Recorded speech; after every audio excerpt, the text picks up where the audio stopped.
So I had the privilege of working with our local Porsche dealership as a part of a greater campaign called Porsche Across Canada. They asked me to be a part of this project with them, and I was very excited to do so. So to start out, big brands are going to send a brief, a PDF document generally, outlining what they're expecting from this shoot from their photographers. Now inside of this document, they give you a ton of do's, so please keep it within these guidelines, and they also put what not to do. So that's kind of what I'm going to walk you guys through in this video so that you guys can get better at your craft and also know what these guys are expecting so that you can kind of work your way towards that. And even for myself, if I'm being honest, it was probably one of the more challenging shoots because there are so many guidelines to work through, and I'm so guilty of a lot of the do not do's. So I think together we can learn from this video and make ourselves a little bit better. Now, just quickly before we get into that, I would love it if you guys would check out my new stackable presets for Lightroom. Yes, I said stackable, meaning you can start with one, then add the next layer and the next layer and the next. And you can even add them to your already presets that you have, and you can just choose that you want to change the curves layer or the colors layer or sharpen it a different way. So I'm getting a lot of great reviews on these, and I would love it if you guys would also go check them out in the link below. I don't even know if they're all on sale anymore, but if they're not, I'll put a link here so you guys can go grab them for a discount. So let's talk about some of the things that you should do, and later we'll get into the things you should not do. Now, the first step that I would highly recommend if you guys are working with larger brands or any brand actually, this is just good practice, is good, proper pre-production planning. So I went to the Porsche dealership and we just kind of planned out the shoot, what we were looking for. He kind of had some ideas on locations he'd like to go for. I had some ideas on locations I wanted to go for, and then we kind of planned out the days. But I can't tell you how essential pre-production is to having a successful actual shoot day. It takes away the brain work of like, oh, where are we going next? Or maybe that location will work. We had like 5, 6, 7 locations planned, and plan the time of day that you want to go to those locations. Think about where the sun's gonna be. We did some daytime shooting, so I made sure that we were downtown where the buildings were when the sun was at its highest, so we weren't getting crazy blown out photos, and we could use a bit of the shade for those parts. One of the things that we had to do was take a generic kind of Porsche plate and remove the dealership plate. This means that the global brand or Porsche Canada can actually use these photos and they don't feel like they're representing one kind of dealership or the other. So that was a bit of an extra step that we had to take, but it makes the photos look a lot more clean and can be used on a broader scale. Now, this did create some unique challenges when it came to rollers, because you can't roll without a license plate. But fortunately, Porsche Center Calgary has a pretty cool license plate on this one. Maybe think about bringing a generic black license plate holder that you could use, and also bring a backup screwdriver, because I had to use one, and of course the Porsche marketing manager brought one also, but that's just something smart to bring along. Now, the second point that I want to tell you guys about is making sure that the car is the hero in your images. One of the things that they ask for in the brief is that you frame your car a certain way, generally in the center, but also that it is the most standout feature.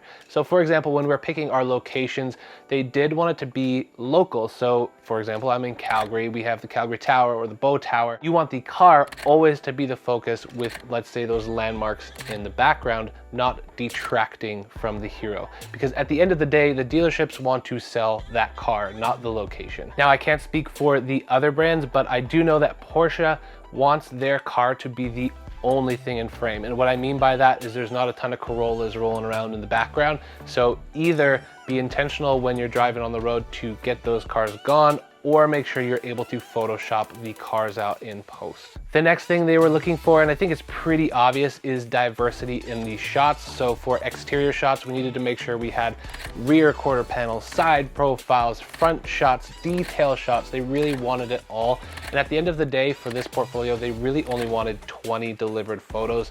Of course, always go above and beyond what they are asking. This will make you look better. It'll make them want you to work with you more. So make sure that you're giving them a very diverse set of photos that they can use. Another quick, obvious do tip is make sure that when you are lining up your car, that front wheel or whichever wheel is going to be in focus has the emblem or logo upright. You can obviously fix this in post, but it's a lot easier to do it when you're there, and just ask whoever's with you driving the vehicle to just kind of line it up perfect. And that brings me to my next point, which is just paying attention to the little details. Of course, we try and do this all the time, but when it comes to shooting with commercial brands, it makes all the difference. So when we were shooting interior photos, for example, we wanted to make sure that all the screens had exactly what we wanted on them. And in the Porsche Taycan, you have multiple screens. Sometimes when the key's in the wrong place, there's a warning signal that comes up. So making sure that you're deleting those warning signals, making sure you've got like Apple CarPlay, if that's a feature in a car, and then like the really cool side nav dash or something on the other screens. Just be really intentional with that. Also, I highly recommend bringing something that you can detail the cars with. It doesn't have to be crazy, just some kind of spray and a really nice cloth that you can wipe them down with, making sure that your cars are really tidy. The next tip I suggest for you guys is bring a walkie-talkie. No, I want you straight in, please. Nose in towards me. Yeah, just stay behind because we'll get what we can on the way down too. So I'll show you guys a little bit about what I'm doing here. Also, if you guys don't have walkie-talkies, they are like priceless for shooting automotive. I'll drop a link in the comments below. I can't tell you how many shoots I've done without a walkie-talkie, and since getting one, it just helps the process so much.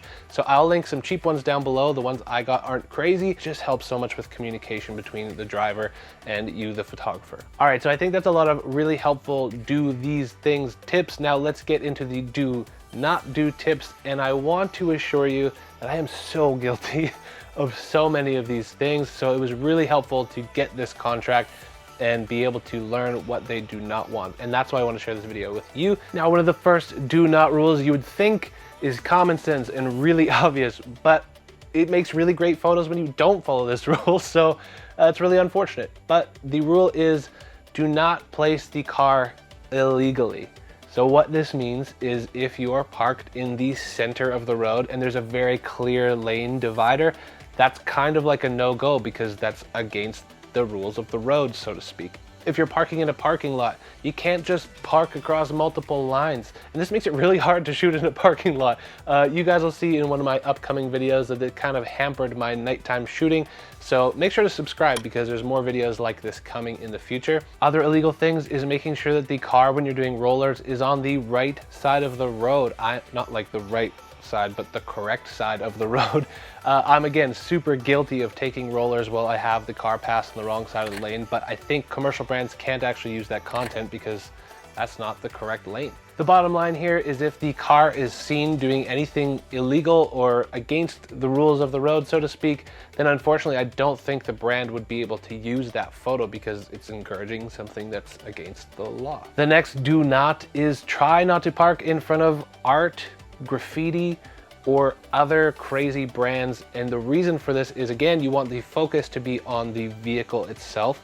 And of course, I've taken photos like this, but we want to ensure that we're never taking the focus away from the vehicle itself.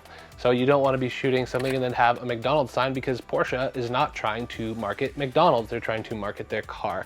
And this goes for if you're shooting with humans or models. You want to make sure that they're not wearing any branded clothing that is obvious unless it aligns with the brand itself. One of the last things you want to avoid is making sure that the vehicle is too dark. So a lot of this could be fixed in post, I'm sure, but make sure that your vehicle is bright, alive, and one of the brightest parts in the frame standing out. And that kind of leads me into my next upcoming video that I'll be posting in the next couple weeks, which is nighttime photography, and I fail kind of miserably at it. Actually, a lot went wrong, so I'll take you guys along anyway. We'll learn what we learn. So make sure to subscribe, hit that bell so that when that video comes out, you guys will be notified. I learned so much on this shoot, learning how much more complicated it can be shooting for commercial brands. But I think if you can develop these habits early on, get to know what big brands want, you might be able to catch their attention a little earlier. I do hope that you found this helpful. If you did, please hit that like button for me, you guys. It helps the channel a lot. Leave a comment down below on maybe something that you learned that you will try and incorporate in some of your next shoots. And lastly, make sure to check out my Lightroom presets down below. I think they'll be helpful for you. And otherwise, I hope I see you in the next one. Peace, guys.